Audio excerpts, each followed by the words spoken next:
I think we're online. So sorry. I just kind of whoosh transitioned us right there. Hello everyone. Welcome back to more Adventures of the Thief and the Necromancer. The rapid fire discussion that you were hearing is us discussing on how the heck to acquire blood for the Necromancer. So very in tone. But one of the things that we decided is maybe we have this discussion, we just have it actually live. So maybe that's a thing we can talk about.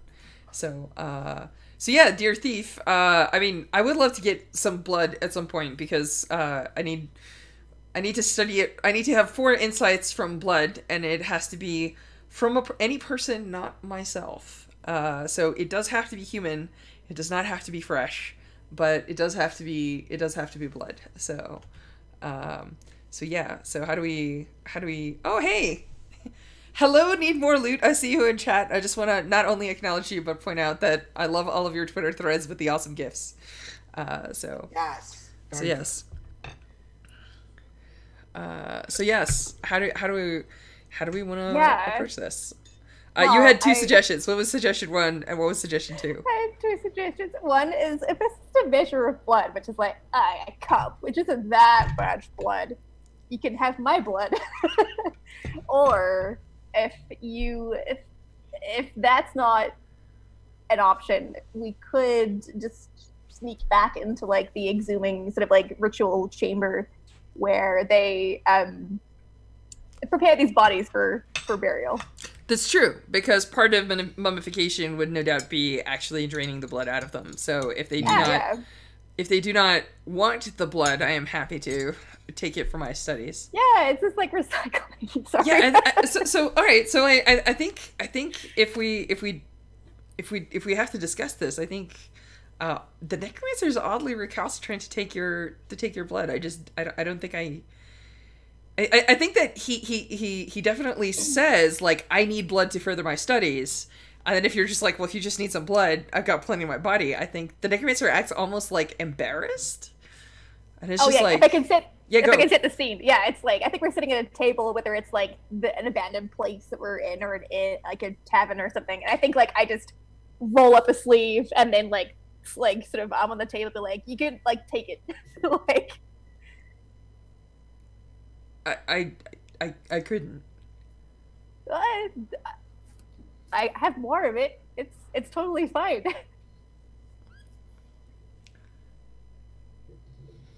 I think that I am already in your debt many times over for saving my life, dear thief. I could not ask this of you. I think I cock an eyebrow at you and sort of like soften my posture, and I say like what do you mean? Like, I think you can see the confusion on my face of like, as far as I can recall, like, you don't owe me anything. Like, if anything, I owe you.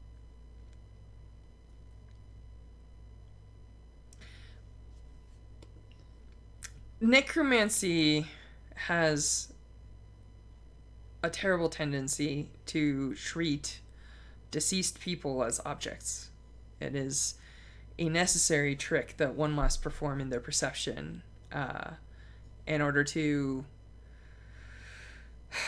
study the things that we do, because ghosts are they're entities of plasm. They're not people in the sense that you and I are, and I think if I am to study blood, I would rather not see you as not a person. Oh. I think there's like a pause because that like really hits home. I think like Morgan's spent a lot of her life feeling like owned by her family and like feeling indebted to them, and does use their body as like a tool. Because like wounds heal as far as like Morgan's concerned, but then I think like brushes off that tender moment with like you're saying my blood's not good enough for you. No, I'm saying your blood is too good for me. Oof. Oh, I think Morgan like is beat red and like tries to hide it behind her pint, just like shut up. The Necromancer, a secret romantic. I mean, Don't they say put the romance in necromancy? No, that goes the wrong way. Romantic both in the lowercase r and in the capital R. There we go. Sense. Yes. So, do we have a spawning circumstance that comes from that? Or do we want to go and hunt crab guardians and see if we can steal blood from them? It sounds like we're hunting crab guardians and stealing blood from a ritual chamber. That's fine. That's fine. I'm okay with that.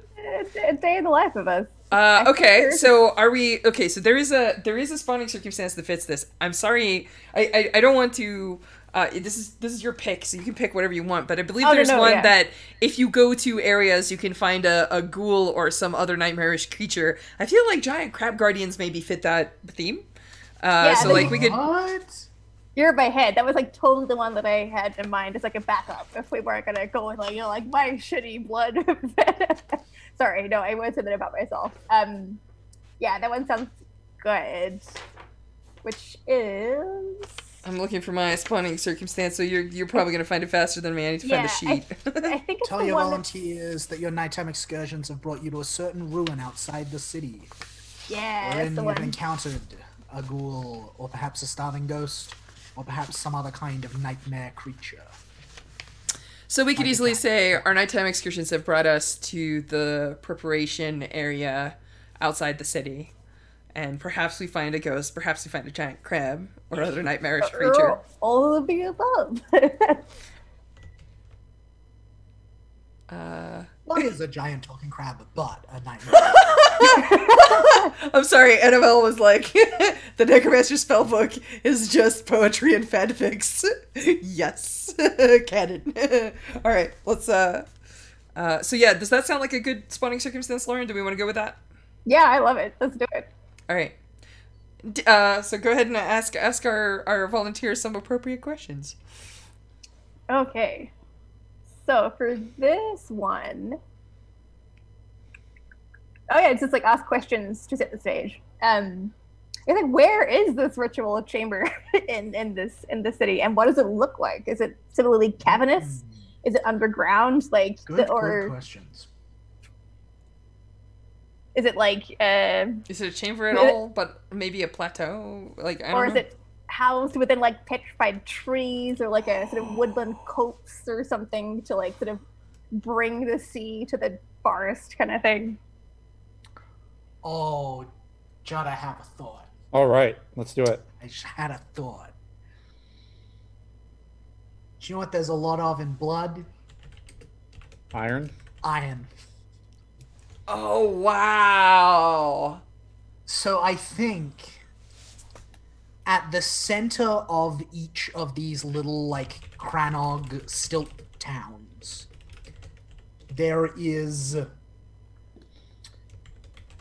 quote-unquote, a central grove, but it's a grove of iron sculptures of trees. Oh, dang, that's that good. are the local gods. And I think it is not up on the platform. Like, I think the center of each of these villages is just like a hole and then like a staircase going down, and then like the little iron forest is like planted in the actual salt plain. And yeah, I think down there on the salt plain by the trees is where the priests, like, prepare the bodies, for burial. And that's where, right, and then the crabs come up and then they, like, tie the crabs onto the shells to be taken, off to the sinkhole to be, mummified. Nice. And yeah, I think the blood is used to, like, water the roots, as it were. Yeah. And I think the sculptures probably do actually grow, you know? All right, then. It's religion, like... It's fine.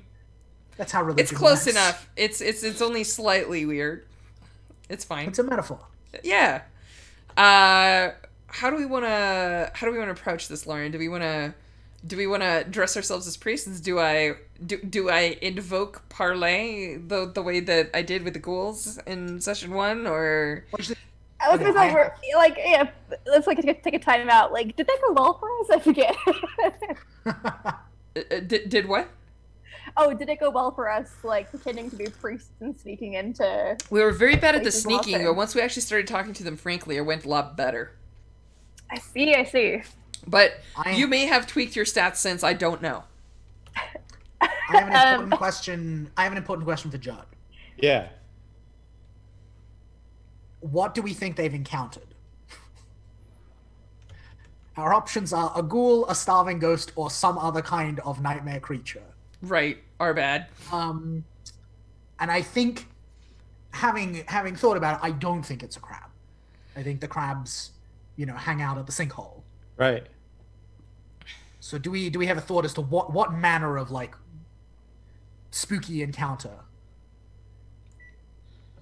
Is It sounds like we're cutting in like right at the moment. Essentially, we've made an engagement roll, and we've skipped exactly. the sneaking around, getting robes, and getting into the room, and Yeah, we are exactly. actually in the, like, we're like, well, that was In the easy, grove, and then something bad Carrying the happens. thing. Yeah. So what is the Interesting. thing? I think is a good question to answer. Yeah. I mean, they're looking for blood, right? So maybe it's something that subsists off of that blood. Maybe the blood has drawn something out Oh, of the. God. Yeah. There's, like, so many options. It's like a whole shit ton of crap that wants to eat you on the beach, like, This thing is mosquitoes also, like, it seems obvious to me, Judd, this thing is also made out of iron, right? Like, it's some kind of living iron Oh, nice. construct that, like, is gonna steal the nutrition from the blood. Or at least iron laced. I think it needs a little bit more mobility, but yeah. Interesting. Yeah, what's a good kind of creature? I feel like Luke and I are in the best position to answer this, coming from Australasia, where everything wants to eat you. So. Okay.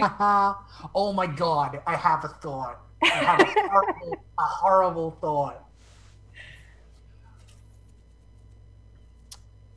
You know those herons Oh my god! in Africa that do the trick where they make the little umbrella with their wings to cast a shadow on the water and confuse yeah. the fish? Oh yeah. What if it's like one of those, but it's, 10 feet tall? Like, cross that with a terror bird is kind of my, like, aesthetic pitch here. Like, megafaunal, Mega heron? marsh heron thing. Yeah. Yeah, the red herons of the north. Of course, who hasn't heard of those? Of course, yes, who hasn't heard of the red herons of the north? Yeah, and like the fucking bearded vulture, like, it cracks open, like, it, like, rubs itself in the blood, and so it is, like, it is a red-colored bird, not because that's the color of its feathers, but because it smears it all over Oh, I itself. love it. Oh, it's terrifying. I'm so into this. I love. And so it's birds. this, like, it's this, like, horrible, like, mottled, reddy, browny, black color, and you can always smell it coming, like, a mile off, because, like, it, like, reeks of dried blood. Oh yeah, it's like your average ibis in Sydney, like the Sydney Central Yeah. Business District.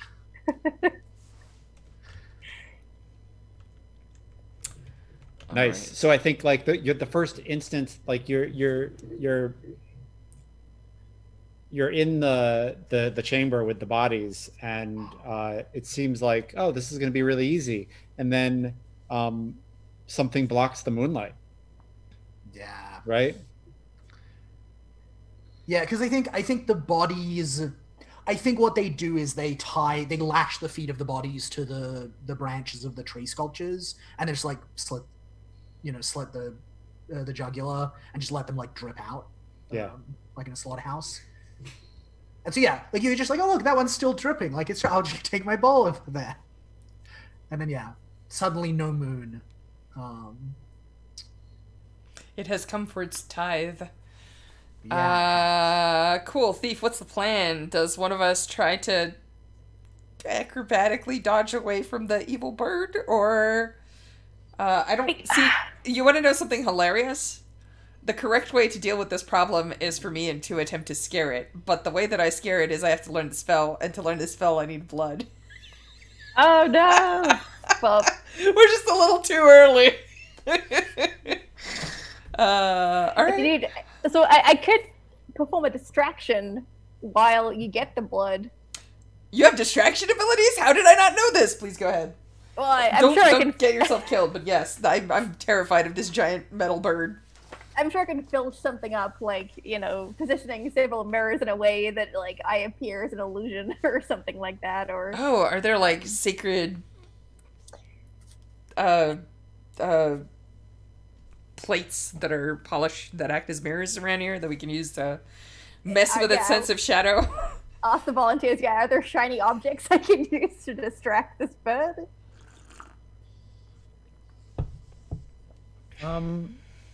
In the temple itself? There's water on the ground, right? Oh, right. Oh yeah, of course. So if you can make it put its wings away, and get the moon back, absolutely. There's a giant reflective surface called the floor. That's so good. Okay.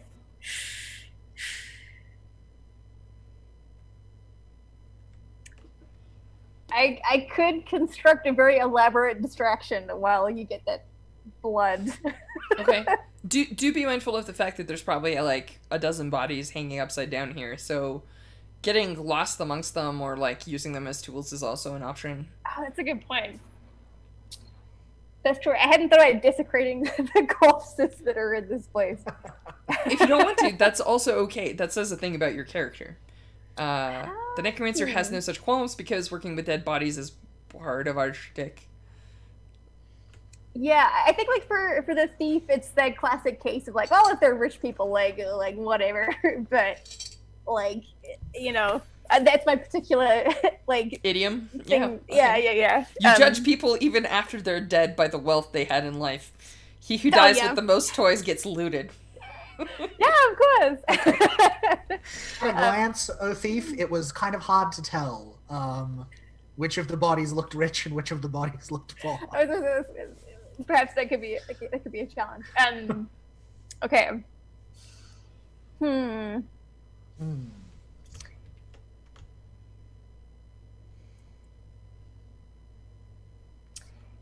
How much time do you think you'll need to?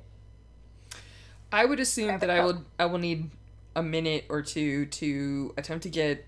So I'm making assumptions. Volunteers, let's have a quick discussion. Mm-hmm. I'm assuming that if you're draining this blood, it is going somewhere. Yeah. Like, I'm assuming that they have like a pot that they swap once a day or something in order to get the blood out underneath the floor. Because traditionally in slaughterhouses, even if you have runnels and things like that, they all feed into something, whether it's a sewer or a storage pot or whatever.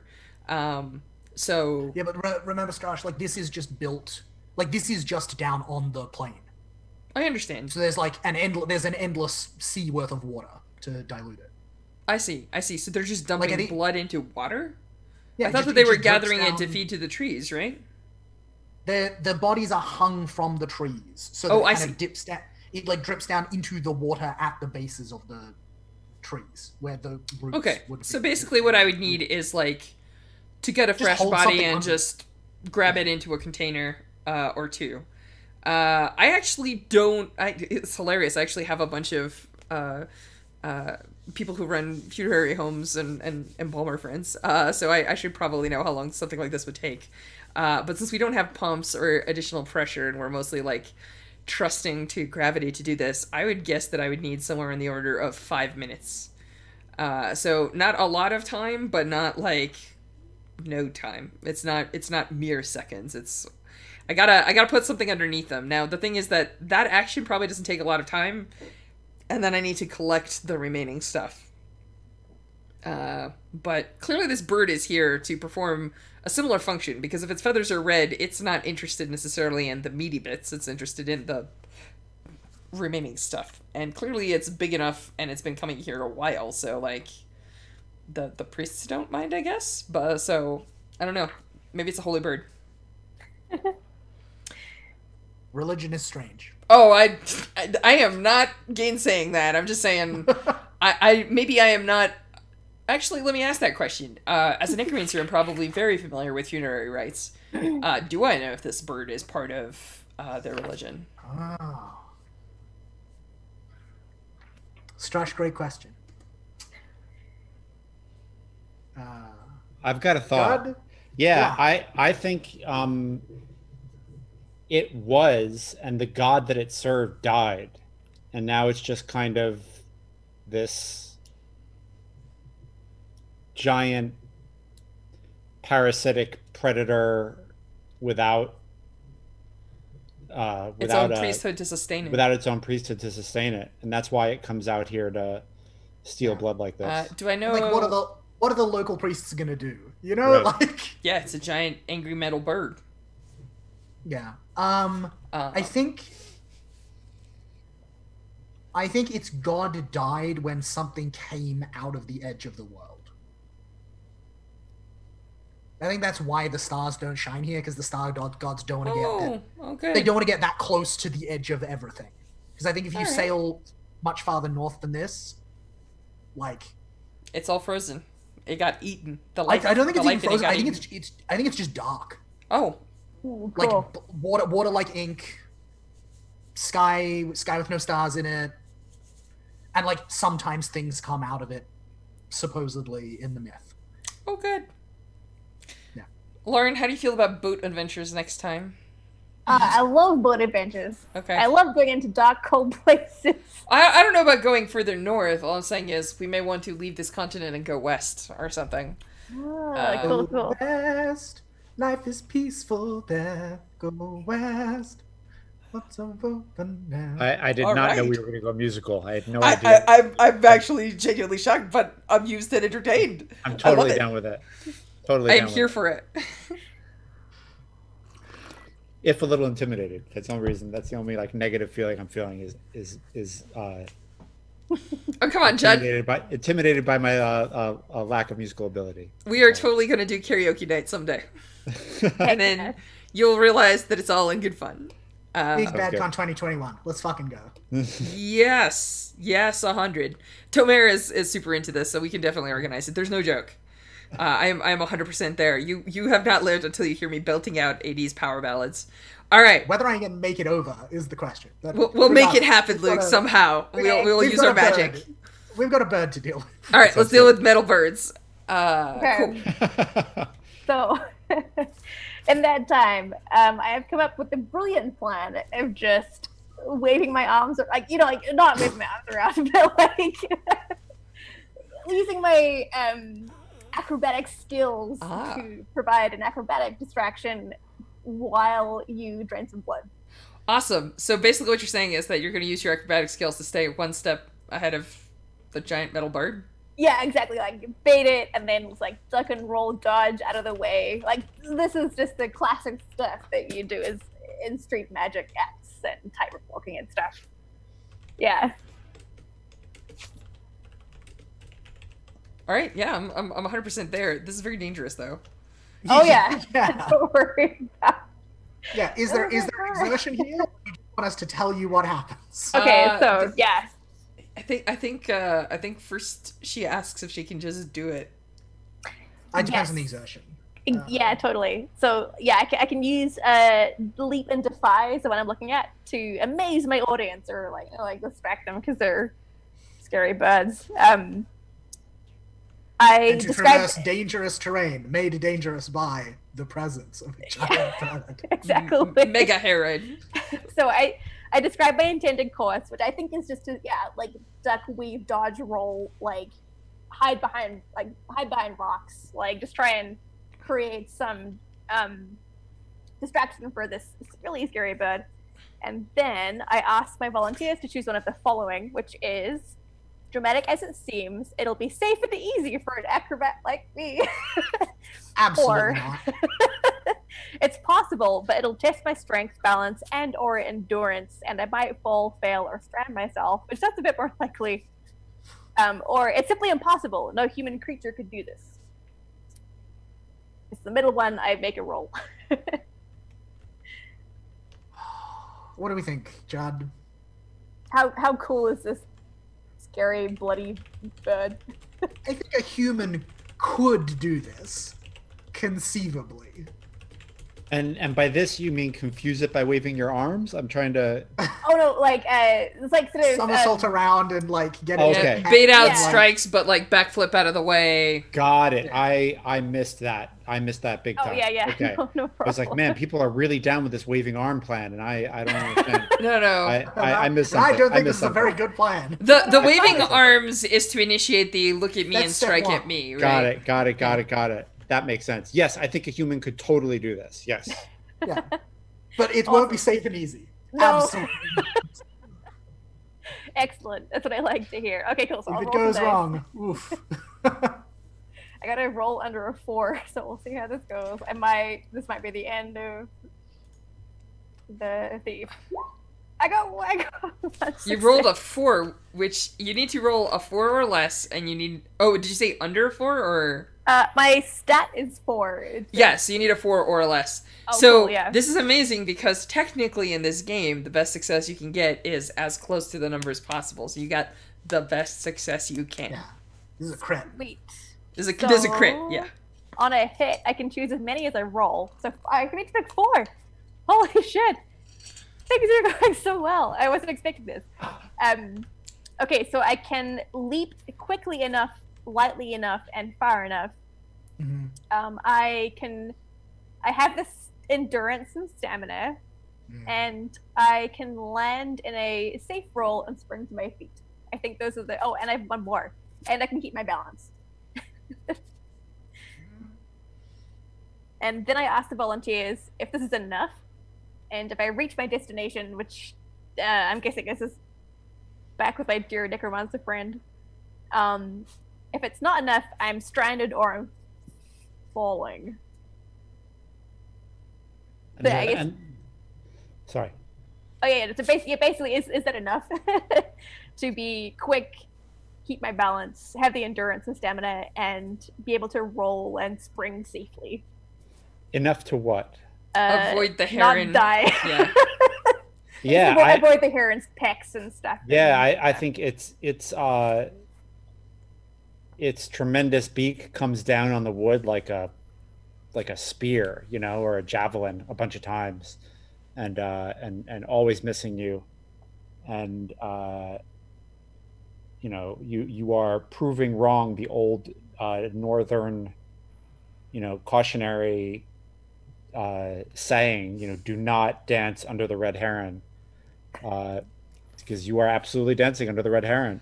I totally am. Yeah, and I think it misses you and kind of gets it starts to kind of gets frustrated, and where do you end up? Where is it that you're looking to get? Oh, good question.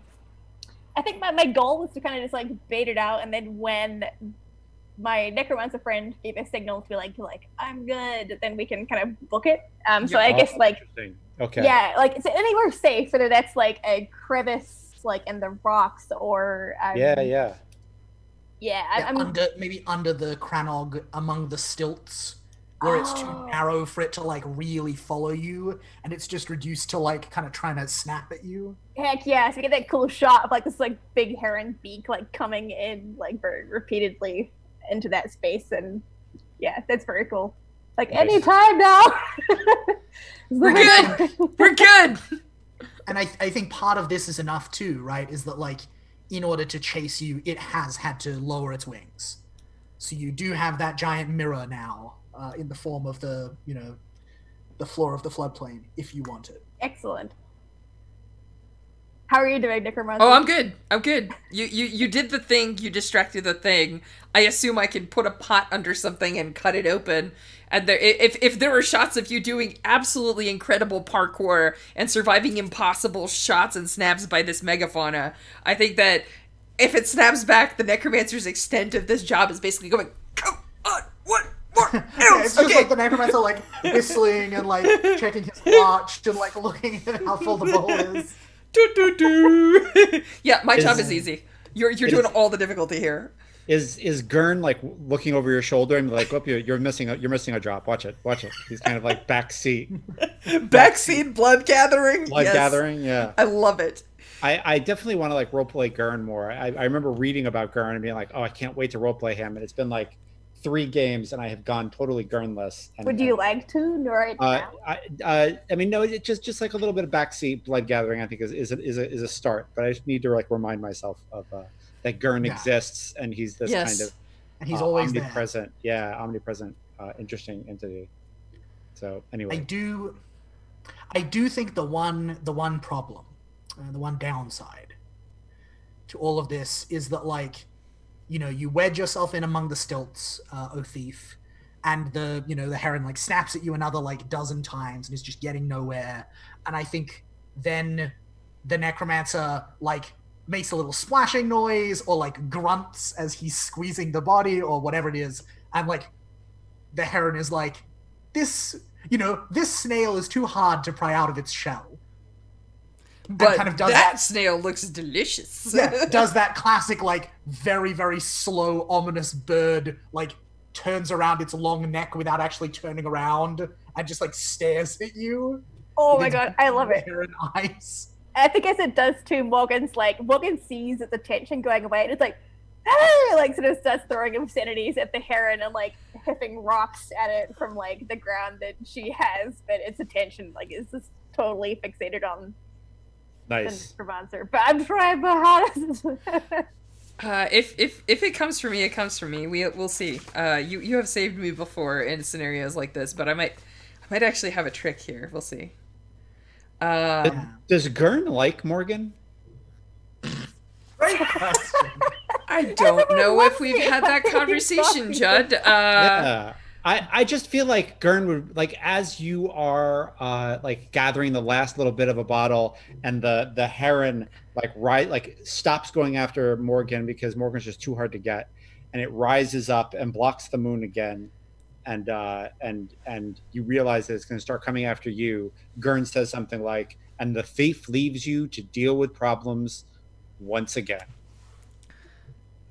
I love it. I don't have time to argue with Gurn right now. We just hear the splashing noise as the heron does. You know that classic, like, high stepping thing that herons do? Yeah. It just starts, like, high stepping as though on stilts, like, across the empty space between the two of you.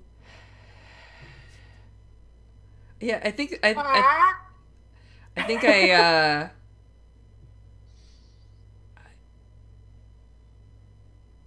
No, I think I'm absolutely going to just exert myself mentally. Let's see if I can find a way out of this sitch, because I can. Hang on one second. Let me make sure that I got my rolls set up here. I do. And hey, I roll a 1.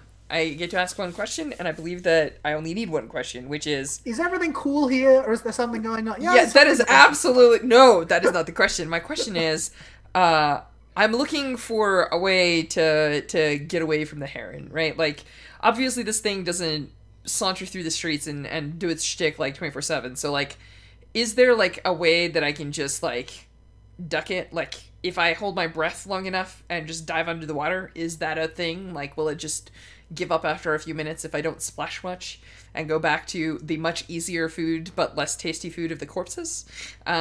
Is there a specific crevasse or a path that the priests take that I cannot follow up? Like, what is my best exit here? I have a thought, Judd. Yeah. Let's start with, whatever you do not dive. Like, if you do that, then like a heron going after a fish, like, that will engage its hunting instincts more fully. Okay. Yes. I think, yeah, because, like, again, right, like, we're under the stilt village in this little circle of moonlight coming through, like, the hole. I think if you can get back up into the village, like, I don't think it doesn't come up into the village, it stalks around on the floodplain. Awesome. And I'm guessing that it's mostly it's mostly a visual predator, so, like, removing sound from its senses is probably not going to save me, right? I'm just looking at the tricks that I can do, of which there are not many. If you were behind it, maybe. No, it's fine. Like if the thief, and actually, I suppose that's the other part of this, right? Is like, where should you start when the thief has its attention? So just as a follow up, is there maybe a gate along the path or something that I could like close and lock behind me? And when I say lock, I mean necromantically lock. So, Need More Loot has a really cool idea, which is, was there ever a rite of passage that in which people rode these herons? Oh shit, that is. My rite of passage involved putting a Jedi lock on my brain, so I'm not sure. There might. Oh, actually, in this area. Oh, you mean before the gods of stars died? Yeah. Maybe. That sounds plausible. I'm not sure that I'm up to the task of climbing up a megafauna's legs and then trying to land on its back. Yeah. I'm just throwing that out there. I thought that was a cool I idea. am. Yeah. So Okay, I see. I can do it. I believe in you, I think Thief. the people who worshipped the god that this heron was sacred to used to live in the petrified trees. Oh, okay. So Like high they up. built like tree houses and stuff, which is kind of I think why they liked the herons, because they had like long stilt-like legs and like they're kind of like And if they walked through the trees, they could catch rides. yeah, exactly. All right. That was before the herons got all matty and terribly covered in blood all the time. No, Oh, no, back then there were two. Okay, I believe it. I totally believe it. All right, so, to answer your question about the locks, Josh. gate, specifically. Yeah. I think it is a little bit more abstract than that. I think there are like I think there are 4 ladders that go down from like the village, the Stilt village proper, like, onto the floodplain to the little circle. And I think a ritual I think there are like an iron chain kind of like crusted with salt is just like draped kind of like as a ceremonial barrier, like as a fence, like Yeah, around. it's not gonna hold this thing. You have to like unhook the the thing and then like go down. But like, is that is there some kind of like divine power in that? And like, if you this creature is an apostate after all, right? Like its god is dead. Yeah, So- I'm not gonna trust in the power of these Right. gods. They're not my gods, among other things. Much like Crumb doesn't listen to his faithful, I'm pretty sure they wouldn't listen to the unfaithful. So yeah, I think I'm just gonna go for the easiest, shortest path and basically like book it away from this bird. Do I need to roll? I'm okay with rolling. Although I don't know that there is an exertion, right? Like physically massive momentum of an uncooperative or insensible thing. That sounds like maybe submitting to circumstance. Maybe I'm very bad at that. Well, actually, okay. Here's the question. Actually, I think the necromancer sets off and starts running. Thief, what do you do? Oh god.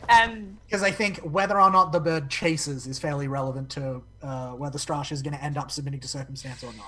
Well, that's a good question. That's well framed. Oh, that is so good. Okay, so like I guess for just like some to get a sense of proximity, like is the heron like really closing in on the necromancer? Does Garen like have some lead on it? Like it's like how if it's like super dire, I'm more likely to be like, right, let's ride this thing and like fuck it. But if it's more like we have time to like run away or like sort of evade it, then that might be a prudent course of action. I think it's like the necromancer, Strash, clarify for me. Are you trying to run? Are you just running like along the floodplain, or are you running to like get to the ladder and get back up, like where there are people and where the bird? Up Hopefully is not would be gonna- best, but if up is a long way, then I'm just gonna get myself lost in like the roots of trees. I think up feels fairly close, right, Judd? Yeah. Okay, Like, if you're then that's what in I'm doing. the- I'm not in the doing circle. anything too strange. I'm just going for GTFO, right? Like I'm betting that even if I'm chased by this thing far enough, like the people of the city will just be like, the running person with a pot on their back is a lot less scary than the giant megafauna that's currently chasing, right? Like we'll do something about that. I'm hoping that the people have ways of dealing with Common this thing. sense Yeah. will see through. Yeah, I think it's like Lauren. I think what it is like there is a ladder very close to the Necromancer, and the Necromancer starts climbing the ladder, and the heron takes like 2 steps forward and cocks its head, and then starts trying to like pluck the Necromancer off the ladder, and like the first one definitely goes wide, and like you're like, oh boy, what's gonna happen to the second one? Oh gosh. Okay. Oh gosh, this is really tough. Okay, so for some reason my mind is going to like trying to lasso the feet of like this heron. We did establish that there is a big chain across the path. Yeah, I think I would like to do that. I don't know if I'm very good at it, but we'll see. Only one way to find out. I don't know your exertions as well as I do mine. For me, that would be a physical exertion, I think. I think this would, yeah, I'll have a quick look. I think this might be yeah, this might be a physical exertion. Which... Good at you that. I am okay at that. Try it. If it doesn't work, we'll have it. to deal with that situation. Yeah, so I think like I hear commotion going on outside. I think of like sort of once the heron's lost interest, I sneak my way to like the front of this crevice, and I see it going after like my dear friend Garen the Necromancer, and I see the chain, and so I'm like, you know what? This is just like all those times that I've practiced, you know, like lassoing stuff and sort of gaining accuracy at sort of distance with like chains and ropes and that kind of thing, because like you gotta know the tools of the trade and stuff if you're gonna be like wrapped up in them and that kind of thing.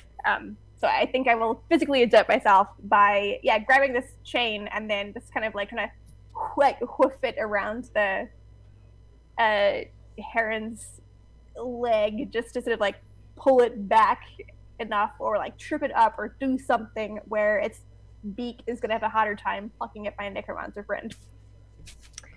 So sorry, I'll turn to the move. Which is I tell the I think you've told us what you want to do and what you want to accomplish. Yeah, so I asked the volunteers if I can do it or if they want me to roll. I'm guessing this is a roll. I think it's a roll. I think that's a very difficult thing to do. Yeah, I think like if the chain were just like in a neat coil on the ground next to you, I think that would be another story. But the fact that like you have to kind of like pull on it and it's like attached to posts and it's like all a bit more complicated than that. Oh yeah, I gotta channel like the strong man that was like, you know, in my crew back in the day before I left for this life and just really dig deep. So I'll roll 1d6. Oops, under. I've rolled 3 4s in a row. That's pretty good.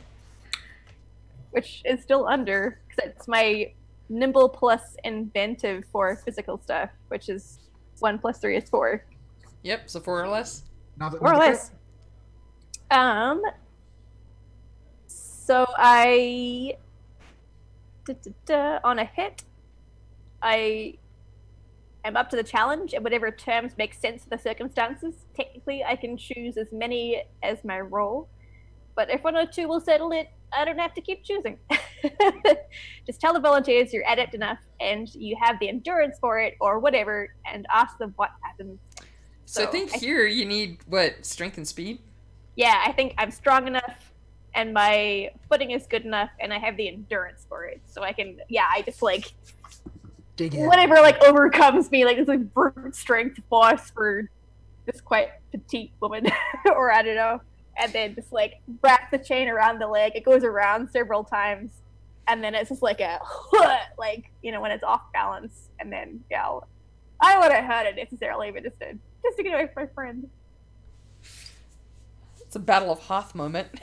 Yeah. It really is. I think you Imperial Walkered him.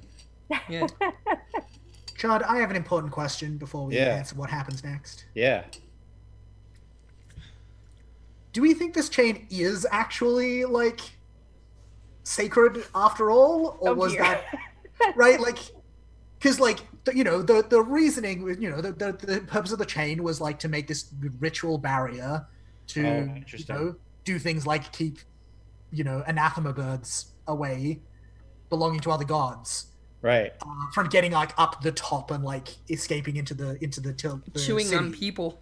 Yeah, right. And so like I suppose the question is, why does it work just because the bird can't climb, or is it actually supernaturally effective? Because I think that has magic.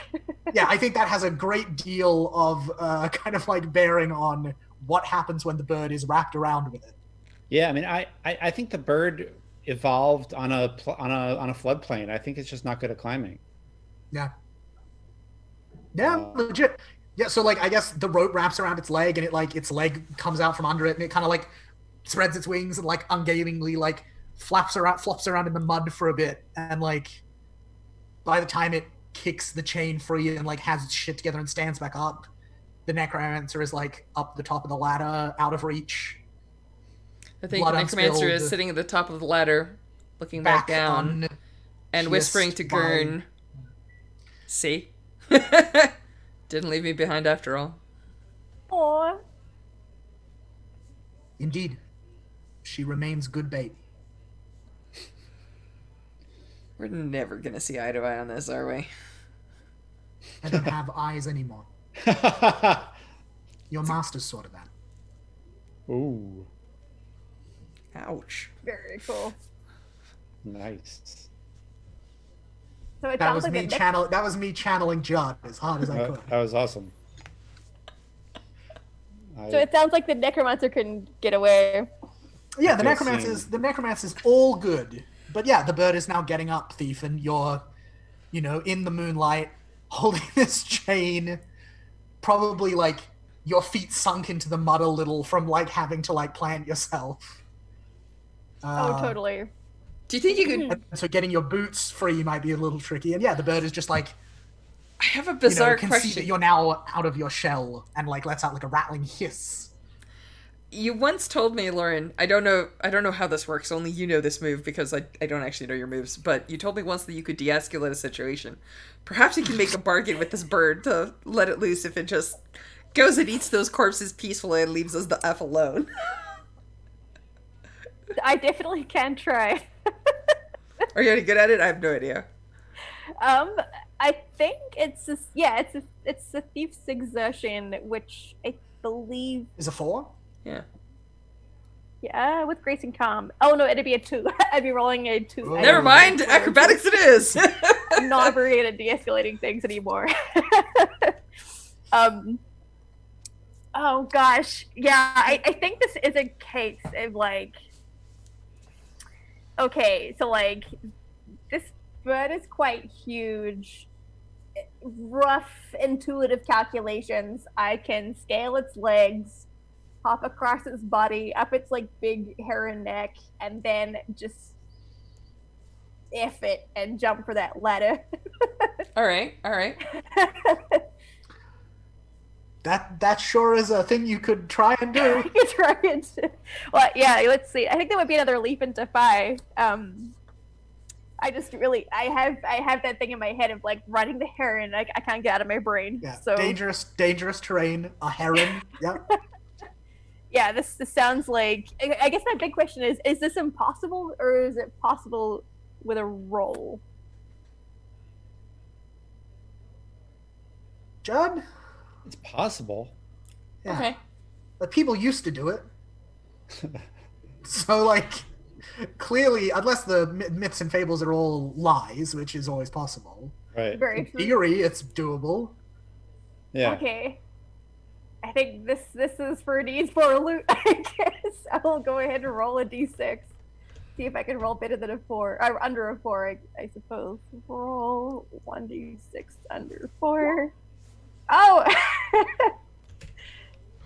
I have to switch to Roll20. I'm not seeing this, but oh yes, you succeeded. I got a 3. Oh my god! I just my heart. I actually can show how much my heart is pounding right now. It's okay, because if you fell, I would have tried to grab you. It would have given us one more shot, and I'm actually pretty good at physical exertion, so. Excellent. Yeah. So on a leap into Phi, I am. I can leap quickly enough. I can catch myself from falling. And actually, I guess maybe more. I can keep my balance. That'd be more appropriate for this one. And I have the endurance and stamina to like scale this bird, hop across its back, scale its neck, and dive off of its head onto this ladder. But are those three things enough to reach my destination? If not, I'm stranded or I'm falling, which is totally fine. I have an answer. Yeah. But Is it like that my fingers are in and I'm like, oh my god, like I'm gonna fall if the Necromancer can't catch me? I would like to hear this answer. I think my inclination is to say, yeah, I think you absolutely can make it, and then you like make it to the top of the ladder, and then all of a sudden you realize that like every muscle in your body like hurts like fuck. Oh yeah. And The you're just like, adrenaline oh, dies off. Yeah.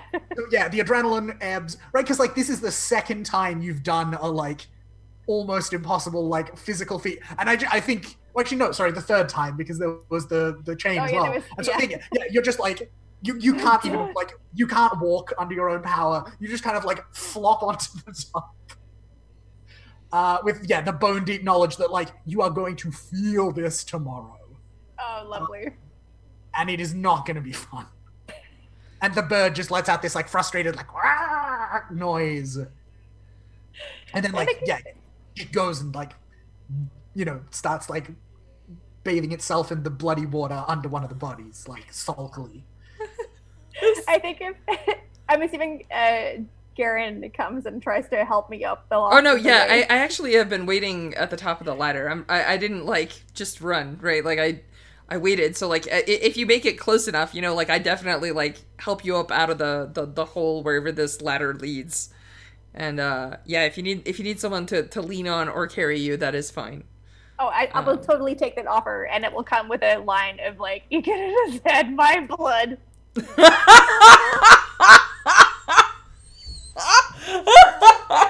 I'm so sorry. I think that's a great like.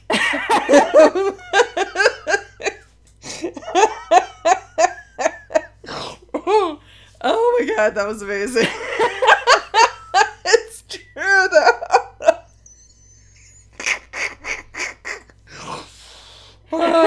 Sorry.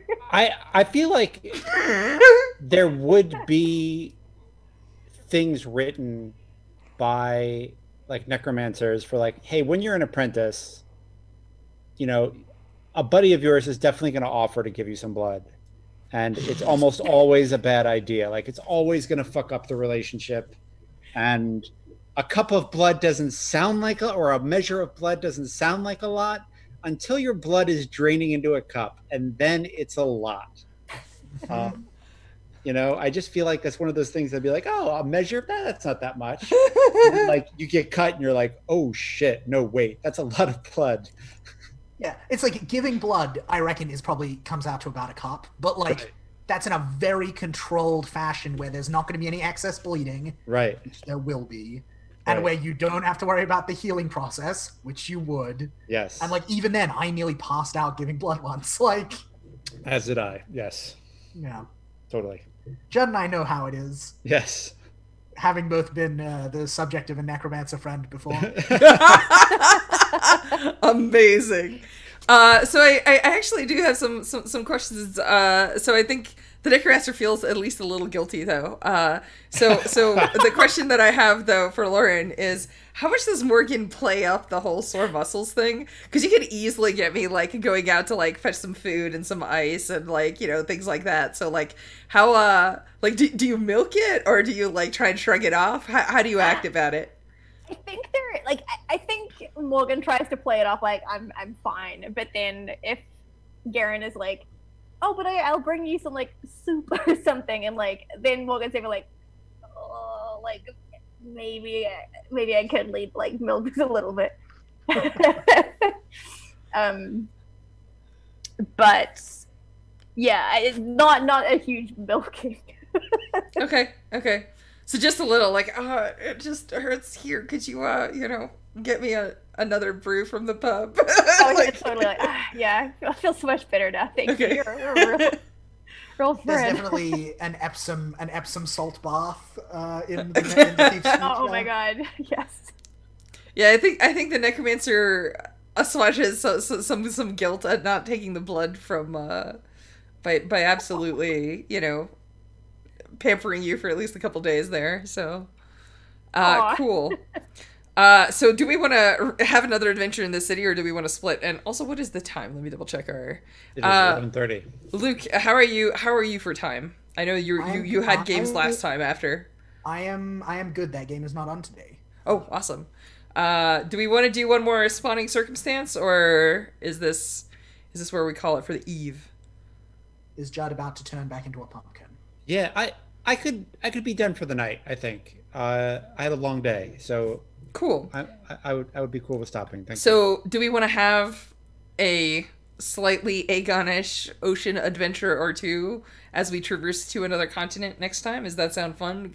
We'd have to write our own spawning circumstances, but I think those are pretty easy to do. I think so. I love the adventures. All right. Lauren, I have a game that you should read. Yes, Yay. Luke actually wrote an entire game about this. We should talk Amazing. after. Well, we will Yes, talk we totally after. will. All right, folks. Thank you so much for joining us. It's going to be a little bit of a shorter session today, but we should be back in 2 weeks with more adventures of the Thief and the Necromancer. So we will see. I will study. I have been very fortunate and lucky, and I will study my pints o' blood and the shrouds and the bodily fluids that I have extracted, which act as sarcophagi in this particular town. So yeah, I have a bunch of rolls to make, and we'll see. I will probably have some cool new powers next time. So Not to discuss the audience too much, but given that, obviously the reason that the necromancer needs a casket is to lie in it and do necromantic rituals. oh good. I think probably what you have to do with the vials of liquid is like submerge your face in them. Oh yeah. Just so everyone lovely. knows. No doubt. Cool. So I guess we'll wrap it up, and I guess we'll do outros. So, hey folks, I've been Strash. You can find me on the internets, specifically on Twitter at StrashA. That's usually where I tweet. I'm one of the regular streamers here. You can catch me again tomorrow morning, where I will be running an episode of Scum and Villainy Persephone, which is a bounty hunting spaceship that has been having some wacky adventures with space pirates and currently is supporting a rogue faction of the Legion. It's wild. The Lauren here also plays in that game, so I'm sure that she will tell you about her character here in a moment. But yeah, I use he, him pronouns, and again, special thanks to Need More Loot, who subbed tonight, and again, all subs and stuff are going into donations until heretofore otherwise mentioned. But yeah, that's the thing that we're doing on actual play. So yeah, thank you so much, and yeah, that is the world's on fire. Please help people by supporting what you can. All right, on that note, Lauren, take it away. Oh, hi, I've been Lauren. I use she, they pronouns. I'm at the Stray Kiwi on Twitter, and I have thestraykiwi.com if you want to know more about me, my games, and the TTRPG work that I've done. Yes, I am tomorrow playing Dipper, who is a robot who, gosh, I feel like every time I talk about them, I'm like, they're ancient, they have two hearts, like, they have ghosts in their brain. Like, every session I have with them, they just keep adding on more stuff that makes them more complicated. But I think next time we should be exploring more of like the spider ghost and the mean ghost and other ghosts in my head. So if you want to see more spooky like ghost adventures, come check us out tomorrow. Otherwise, I think that's all I'm really doing, like in terms of fun stuff. Anyway, how about you, Judd? My name is Judd, he, him, and yeah, I've had a great couple of days of gaming on actual play. Last night we finished up a Burning Wheel campaign with Sean, and today got to play this and be a volunteer, and those are very different experiences, but it was a lot of fun. So thank you for joining us. I appreciate it. And how are you? What's up, Luke? Yeah, hi, I've been Luke. You can find games that I've written at gamesfromthewildwood.itch.io. You can find me on Twitter at wildwoodsgames. And if you like queer, intimate games about fairy circuses traveling around, you should listen to my actual play campaign of Under Hollow Hills at feelingsfirst_. All right. And I guess on that note, we will wrap it up for tonight. We should be back in 2 weeks with another episode of The Thief and the Necromancer. So hopefully we'll see some of you lovely audience members then. So thanks again for helping us out. And chat, you've been on fire tonight. So all the hearts. Ciao.